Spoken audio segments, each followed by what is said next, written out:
Small businesses make big. Welcome to This is America. Many small family-owned businesses in the United States are struggling to survive. Along with the sluggish economy, they face competition from big-box chain stores and restaurants. This week on the program, we visit the Washington, D.C. area hardware store, drugstore, and restaurant and learn how they are competing successfully for customers. The restaurant business is very competitive in the United States, and many people choose to eat out at well-known chain restaurants. So, how are small family-owned restaurants making ends meet? We visited Primo Family Restaurant in suburban Washington. It is an example of a small family-owned operation where business is booming. It is another busy day at Primo Family Restaurant, a popular dining spot in Alexandria, Virginia for more than 25 years. C.S. Savoy says he doesn't like the atmosphere of food at the chain restaurants. Instead, he enjoys eating at Primo's. Everything in here is home cooking. It's all fresh food and delicious. Server Tina Mitrakas has worked at Primo's since it opened. I like the customers. Everybody is friendly. I like the people I work with. It's like my second home. Lynn Seppel's son Nick is here celebrating his birthday. My son has been here since he was 6 years old. He's been here once a week since then. Mary Wise often stops by Primo's after work. She plays the role of Martha Washington, wife of the first United States president at nearby Mount Vernon. It is a home and property where George and Martha Washington once lived. Ms. Wise says she enjoys Primo's because it feels comfortable. It's a place where you can consistently have good food, not too expensive. You know you're never going to be ever confronted with something that's a surprise. I think people like that. Another appeal, she says, is owner Jim Nicoplas. I like to get involved with my clients. I found out about them. I touch them. I have to be involved with my customers and my staff at the same time. Everyone calls him Jimmy, including Mr. Savoy and his wife, who are long-time customers. We've become part of Jimmy's family now. He refers to Joyce and I as his mother and father. Primo's Family Restaurant is truly a family business, from the photos on the wall to the dining area where his family-in-law sits patrons. And in his kitchen, Jimmy's cousin Spiro Lupouturas prepares Greek specialties. He's a funny guy. He comes inside the kitchen and tastes whatever I make. It's fun.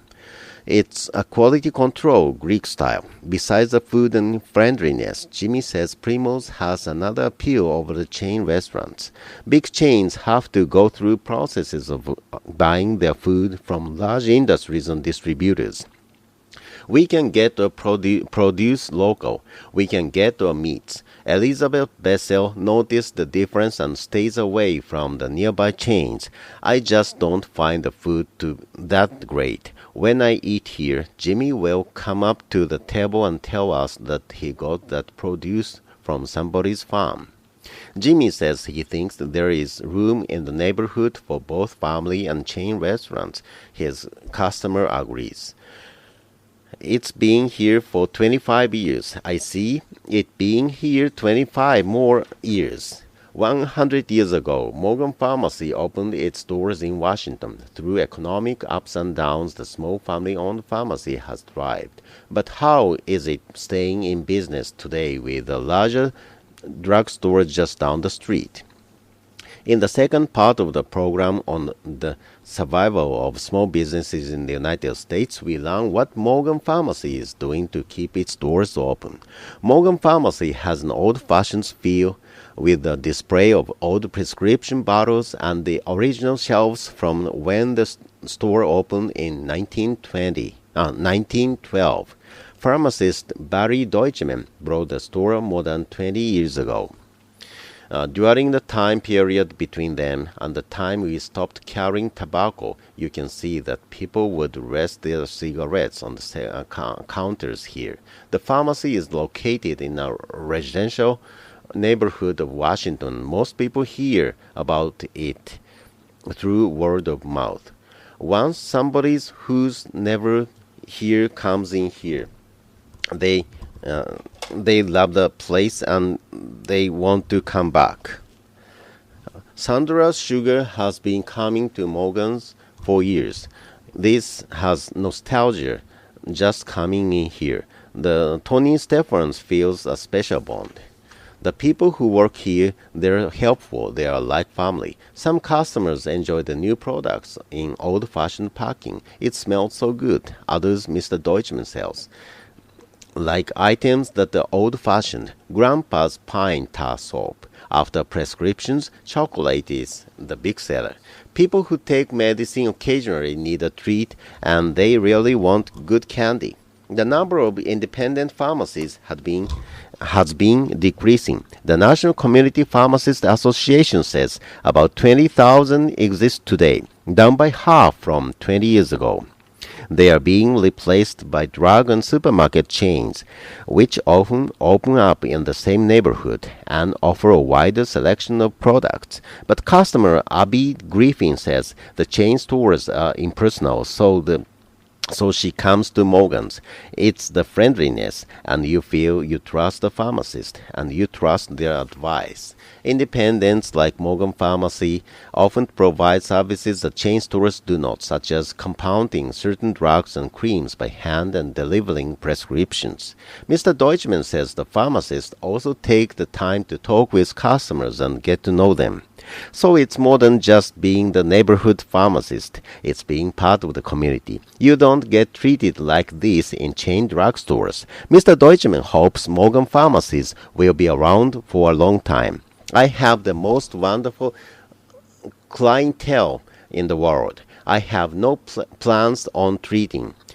Our plan is to hang in there as long as we can. The popularity of large home improvement stores in the United States has made many neighborhood hardware stores a memory, but one family-owned hardware store near Washington is beating the odds, and business is better than ever. Next, we take you to a hardware store that has been around for more than 100 years. Welcome to Brown's Hardware in Falls Church, Virginia, where you can find a wide variety of hardware and other items. Brown's bring back memories for customer Dennis Kraft. The thing that reminds me that the most of the drug stores most of the stores that I was in as a kid is that the shelves are just tucked to the ceiling. Hugh Brown has owned the store for more than 50 years. Hi, Mr. Brown, how are you? Everyone calls him Mr. Brown, even John Taylor, the store manager for more than 15 years.